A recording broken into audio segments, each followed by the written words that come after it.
दोस्तों, जय हिंद, जय भारत। आज मैं डॉक्टर A.K. तिवारी आप लोगों के सामने देश के एक ऐसे ज्वलंत मुद्दे के ऊपर चर्चा करने के लिए आया हूं। आप जैसा कि सभी जानते हैं कि टारगेट किलिंग और नुपुर शर्मा के बयान की बड़ी चर्चा है मीडिया पर भी और समाज में भी। इसके बारे में कुछ फैक्ट्स आपको बताना चाहता हूं। नुपुर शर्मा के ऊपर तमाम केसेज हुए। उनको जिन लोगों ने सपोर्ट किया नुपुर शर्मा को, उन लोगों को मौत के घाट उतारा गया और धमकियां दी गई और माफ़ी मांगने को कहा गया। तमाम मीडिया के सामने ऐसे साक्ष्य भी आए हैं। परंतु नुपुर शर्मा को किस बात पर नुपुर शर्मा ने अपनी वह प्रतिक्रिया दी, उस मौलाना के खिलाफ क्यों नहीं कार्रवाई हो रही है इस देश के अंदर? उस मौलाना ने शिवलिंग और तमाम अन्य चीज़ों की, हिंदू देवी देवताओं की उसने निंदा की, जिसके प्रतिक्रिया स्वरूप उन्होंने किया। उकसाने का काम उस मौलाना ने किया। He was expected to be punished first. सबसे पहले तो उसको सज़ा दी जानी चाहिए और कठोरतम सज़ा दी जानी चाहिए। उसने कैसे जुर्रत की, ये हिम्मत कैसे जुटाई हमारे हिंदू देवी देवताओं के खिलाफ बोलने की? एक बात। दूसरी बात, दोस्तों, इस बात को आप लोगों को समझना पड़ेगा और समझ लीजिए, एक विदेशी महिला जब से इस देश के शासन में आई है, तब से इस देश के अंदर ये विदेशी फंडिंग शुरू हुई है। यूपीए की गवर्नमेंट थी, हजारों लाखों की संख्या में एनजीओ चल रहे हैं जो मुस्लिम्स द्वारा चलाए जा रहे हैं और उनको विदेशों से फंडिंग हो रही है। उनके पास उसका कोई रिकॉर्ड नहीं है, कोई उसकी व्यवस्था नहीं थी।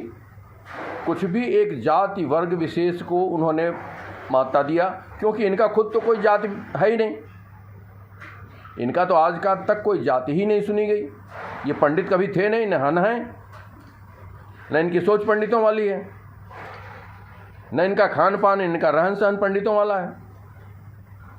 ये तो कभी मुस्लिम, कभी चर्च, कभी क्या। और एक इसके पहले सोनिया गांधी क्या थी, एक विदेशी महिला को भारत की राजनीति में एक ऐसे परिवार में ज़बरदस्ती सूझबूझ करके घुसाया गया और उसके पीछे 5-5 मर्डर हुए, जिसमें इंदिरा गांधी का मर्डर, संजय गांधी का मर्डर और स्वयं सोनिया के पति का भी मर्डर उसमें शामिल है। और जहाँ इन्होंने अपनी बेटी की शादी की, सुना जाता है कि उस परिवार के भी 1-2 मर्डर हुए। ये विदेशियों की बहुत बड़ी साजिश है दोस्तों, इस देश को खंडित करने की, और हम लोग शांत बैठे हैं। मैं ये नहीं कहता हूँ कि कोई उग्र प्रदर्शन करने की ज़रूरत है, सड़कों पर हथियार लेके निकलने की ज़रूरत है, इनका भी सर कलम कर दिया जाए, इस चीज़ की ज़रूरत है, ये मैं नहीं कह रहा हूँ। लेकिन इसके पीछे क्या सरकारी तंत्र को काम नहीं करना चाहिए? आज महाराष्ट्र में देखिए, अघाड़ी सरकार चल रही थी, उसमें कांग्रेस और नेशनलिस्ट कांग्रेस शरद पवार वाली, इन दोनों का समर्थन था। और शिवसेना के उद्धव ठाकरे ने किस प्रकार से एक महिला जिसने हनुमान चालीसा पाठ का संकल्प लिया, उसको हनुमान चालीसा पढ़ने से रोका गया, उसके ऊपर बड़ी बड़ी धाराएं लगा दी गईं। वह विधानसभा, राज्यसभा या लोकसभा कहीं की सदस्य थी। उसको इतना प्रताड़ित किया गया कि उसको जेल में डाल दिया गया, उसके पति को भी गिरफ्तार करके जेल में डाल दिया गया, बड़ी बड़ी यातनाएं उसको दी गई। जैसे भी हुआ, ये जहां कहीं भी कांग्रेस सरकार है, आप देखिए वहीं ये घटनाएं हुई हैं, अन्यत्र कहीं घटना नहीं हुई है ये टारगेट किलिंग की। राजस्थान में कांग्रेस की सरकार है, वहां ऐसा हुआ है। मुंबई में कांग्रेस की सरकार थी, इसलिए वैसा हुआ। और उद्धव ठाकरे तो अपने चरित्र से पथभ्रष्ट हो चुके हैं, पथभ्रष्ट हो चुके थे नहीं, हैं भी। उनको पद की लोलुपता में उन्होंने अपने बाप की गाढ़ी कमाई और विश्वास को क्षण भर में नष्ट कर दिया। और इस बात का प्रमाण ये भी है कि शिवसेना का प्रभाव घटते जा रहा है और अब खत्म होने की कगार पर है। क्यों? कि बाला साहब ठाकरे साहब की जो छवि थी वो एक स्वच्छ और स्पष्ट हिंदू छवि थी। वह व्यक्ति अनाचार और दुराचार के खिलाफ था। उस व्यक्ति में चरित्र था। पूरा महाराष्ट्र उस व्यक्ति को समर्थन देता था। लेकिन उद्धव ठाकरे में उस सारी चीज़ों की कमी पाई गई और हनुमान चालीसा पढ़ने वालों के ऊपर कार्रवाई, उसके पति को जेल में डाला गया, उसको जेल में डाला गया, उसके घर के सामने अभद्र व्यवहार किया गया, तोड़ फोड़ की गई, घेराव किया गया और जाने क्या क्या प्रोसेसर जुलूस निकाले गए। इनकी राज्य में बहुत बड़े घोटाले हुए हैं, बहुत बड़े बड़े अनैतिक काम हुए हैं। पुलिस वहाँ जो अरावली में या अमरावती जगह है जहाँ ये हत्या हुई, टारगेट किलिंग, वहाँ पर किस प्रकार से इन लोगों ने पुलिस को गुमराह करके लीपापोती की। आज एनआईए, आज सेंट्रल गवर्नमेंट में वहाँ सत्ता बदली है, वहाँ आज बीजेपी समर्थित सरकार आई है, तो तुरंत उसकी जांच हो रही है। नेशनल इन्वेस्टिगेटिव एजेंसी को जो तथ्य मिले हैं उसके आधार पर ये मिल रहा है कि वहाँ की पुलिस की मिली भगत थी, पुलिस ने उस पर कोई कार्रवाई नहीं की। जब उस व्यक्ति ने अपने को जीवन को खतरा बताया और इस तरीके की तमाम थ्रेटनिंग्स के बारे में बताया तो पुलिस ने उस केस में पूरी तरीके से लीपापोती की। तो प्रश्न ये अमरावती की नहीं है, एक महाराष्ट्र की नहीं है। जहाँ कहीं भी कांग्रेस समर्थित सरकारें हैं ये वहाँ घटनाएं हो रही हैं। ये चिंता का प्रश्न है। कांग्रेस एक देशद्रोही पार्टी है, ये खुले तरीके से कहा जा सकता है, इसमें कोई शक की बात नहीं है। उस मौलाना के ऊपर जिसने डिबेट में हिंदू जनमानस की भावनाओं को आहत किया, हिंदू देवी देवताओं को अपमानित करने के लिए, उसके ऊपर कार्रवाई क्यों नहीं हुई, अब तक क्यों नहीं हो पाई? मैं इसकी मांग करता हूं, मैं डॉक्टर ए के तिवारी इसकी मांग करता हूं कि जिस मौलाना ने उकसा करके और इस प्रकार बोलने के लिए मजबूर किया, उसने खुद बोला पहले, और उस उकसावे में, आक्रोश में आकर के कोई भी कुछ भी बोल सकता है। आज मेरे सामने आकर के कोई ललकारे तो मैं दावा करता हूं कि आज 69 वर्ष की अवस्था में उसका भी सिर कलम कर दूंगा। वो कमी ना आए तो मेरे सामने। अरे किसी के जमीर को मत ललकारो। और माननीय सुप्रीम कोर्ट के जज महोदय, आपका फैसला तो बहुत ही सराहनीय है। यह साबित होता है आप किसी पूर्वाग्रह और मानसिकता से ग्रसित हैं। मैं इस देश की न्यायपालिका के ऊपर कोई कमेंट नहीं करना चाहता हूं, लेकिन उस मानसिकता को तो जरूर कमेंट कर सकता हूं कि कोर्ट में नुपुर शर्मा का केस जाता है कि मेरे जो भारत के कोने कोने में, देश के हर हिस्से में जो केसेस हैं वो एक जगह दिल्ली में कर दिए जाएं। उस पर आप विचार नहीं करते हैं। आप ये देते हैं कि इस देश में जितनी घटनाएं हो रही उसके लिए आप जिम्मेदार हैं। वो मौलाना जिम्मेदार नहीं, इन महोदय को नहीं दिखाई देता है। सुप्रीम कोर्ट एक बहुत बड़ी संस्था है, लेकिन उसमें विकृत मानसिकता के बैठे हुए लोगों का होना सुप्रीम कोर्ट की मर्यादा को नष्ट भी करता है। उस विषय पर चर्चा नहीं किया और तमाम टिप्पणियां कर डाली। तमाम मीडिया पर इस प्रकार के उल्लेख आ रहे हैं। जज महोदय कौन है मैं नहीं जानता। सुप्रीम कोर्ट एक बहुत बड़ी चीज है, ये मैं जानता हूं, लेकिन इस प्रकार के मानसिकता और जजमेंट देने वाले लोग ठीक है नहीं, ये मैं पक्का तरीके से कह सकता हूं। आपको सीधे टिप्पणी कर दी कि आप सुप्रीम कोर्ट डायरेक्ट कैसे आ गई, इसका मतलब आप मजिस्ट्रेट और दूसरे न्यायालय का सम्मान नहीं करते हैं। अरे तुमने हजारों केस सुने हैं, डायरेक्ट केसेज आ जाते हैं सुप्रीम कोर्ट में। महाराष्ट्र गवर्नमेंट का भी तत्काल का है, उद्धव ठाकरे, शिवसेना वगैरह वगैरह आपके सामने आए, और हजारों केस ऐसे, लाखों केस हैं जिनकी सुनवाई डायरेक्ट सुप्रीम कोर्ट में होती है। एक महिला, एक संभ्रांत महिला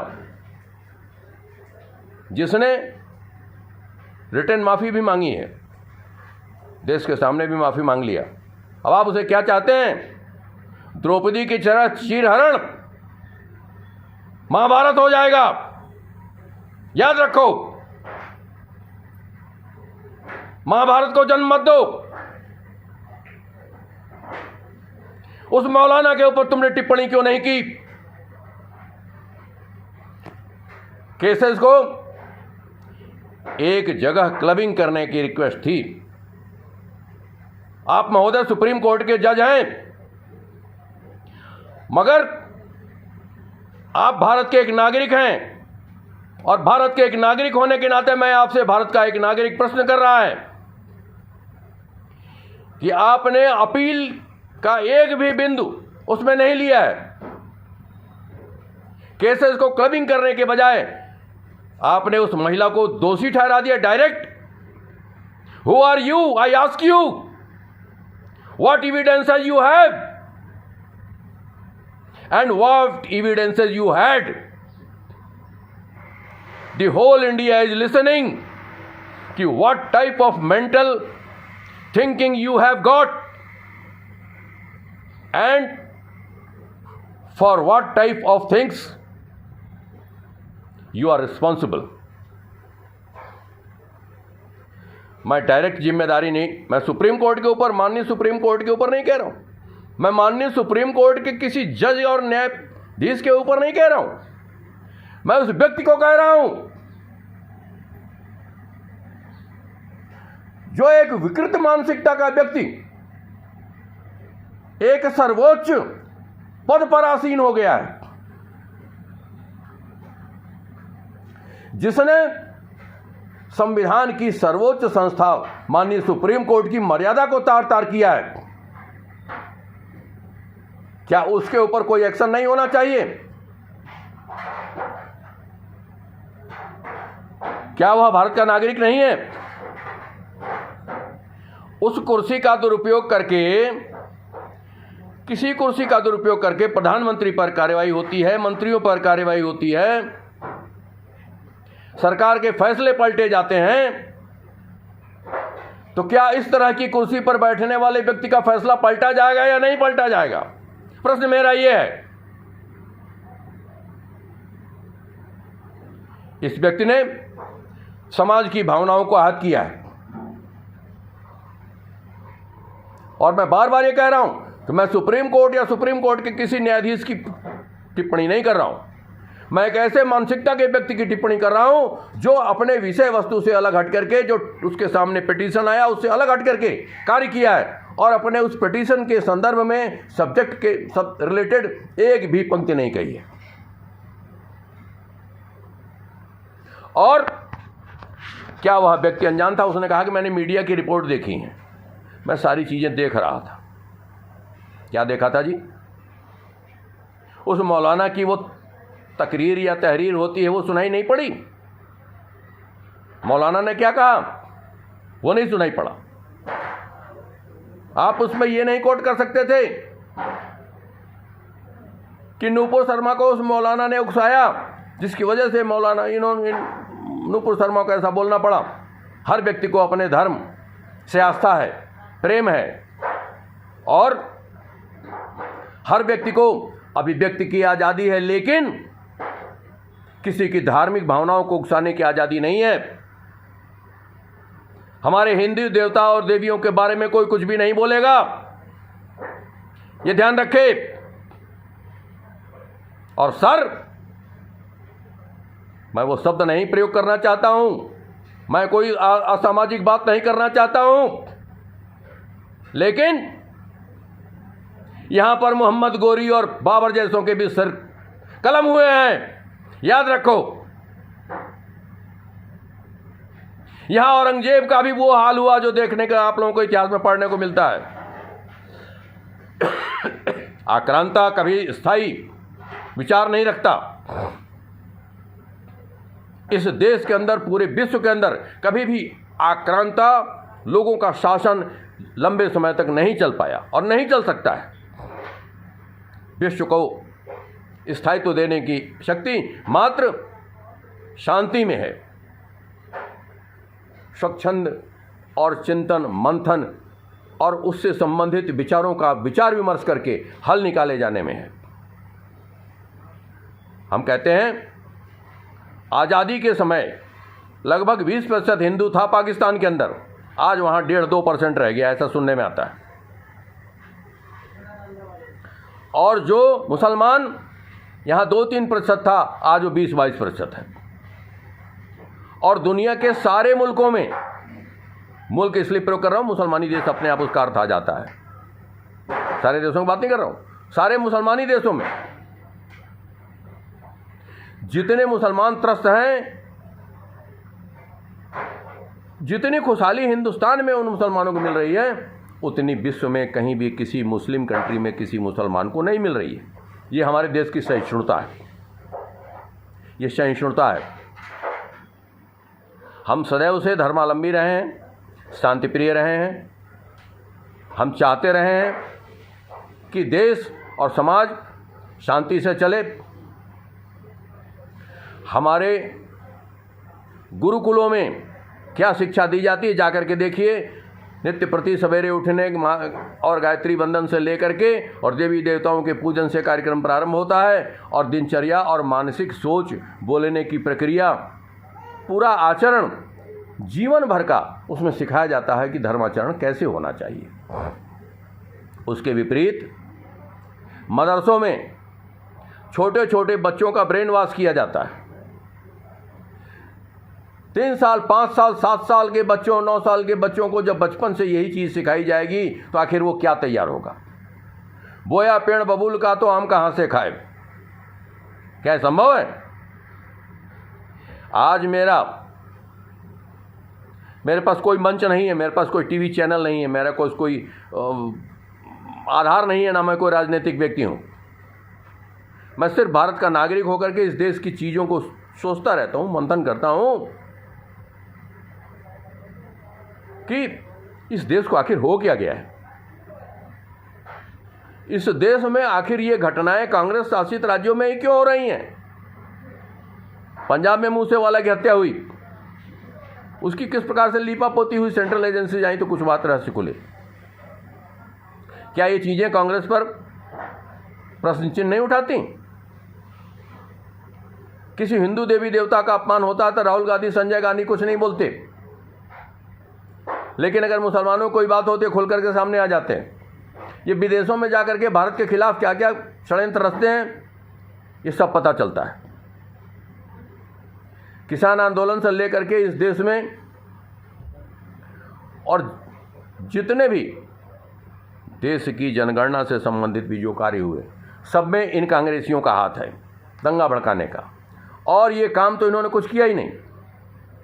इनकी सबसे बड़ी बात क्या है कि शासन में हम 50 वर्ष बाद, 25 वर्ष बाद कभी तो आएंगे, जीते रहो और देश को लूट के खा जाएंगे।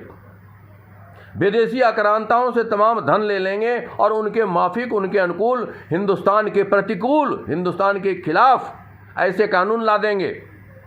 इन लोगों ने खुलेआम मंच से बोला है महोदय कि अगर हम शासन में आए तो 35A और धारा 370 दोबारा लागू करेंगे। ये कांग्रेसियों का चरित्र है। क्या देशद्रोह और देशद्रोही साबित करने के लिए इससे भी अधिक प्रमाण की जरूरत है? चीन को इन्होंने आस्काई चीन के रूप में 30,000 वर्ग किलोमीटर या पता नहीं कितना बड़ा क्षेत्रफल इन्होंने दे रखा है। आंकड़े मेरे पास नहीं है, लेकिन ये बहुत बड़ा क्षेत्रफल है जो लगभग उत्तर प्रदेश के बराबर है। क्या थे तुम जी? क्या तुमने शासनकाल में किया? इस देश के 65 वर्ष में तुम लोगों ने इस देश का चरित्र नष्ट किया है। ये कांग्रेसियों सुन लो। और भ्रष्टाचार सदैव ऊपर से उत्पन्न होता है। अगर घर का स्वामी भ्रष्टाचारी ना हो तो नीचे के लोगों का भ्रष्टाचारी होना कदाचित ही संभव है, शायद ही कोई भ्रष्टाचारी निकल जाए। लेकिन कांग्रेस का पूरा चरित्र from top level to bottom भ्रष्टाचार में लिप्त पाया गया है। देश के खिलाफ साजिश रचने वाले ये लोग हैं। ये लोग आज 15-17 वर्षों से सुप्रीम कोर्ट तक से किस प्रकार जमानत में चल रहे हैं।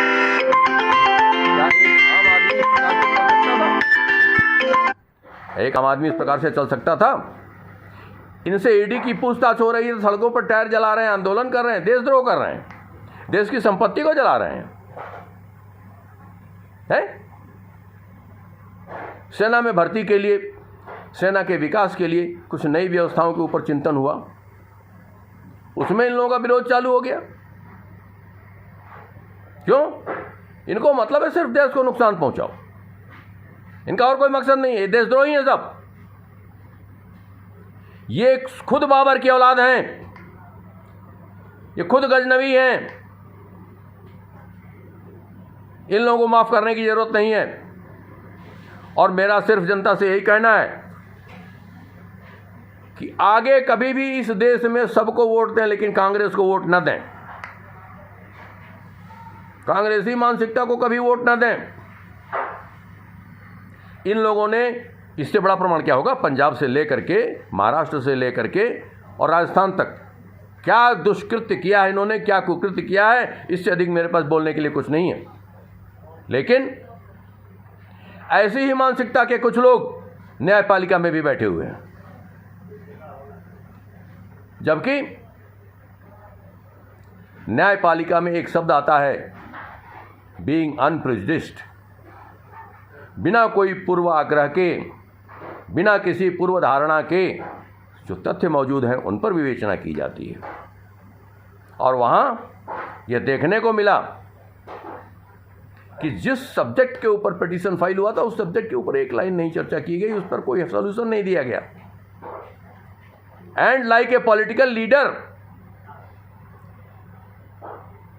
Like a leader of A political party, बड़े बड़े स्टेटमेंट दे दिए गए। जी साहब, सुर्खियों में है, तमाम टीवी चैनलों पे चल रहे हैं, इनके जजमेंट कोट किए जा रहे हैं।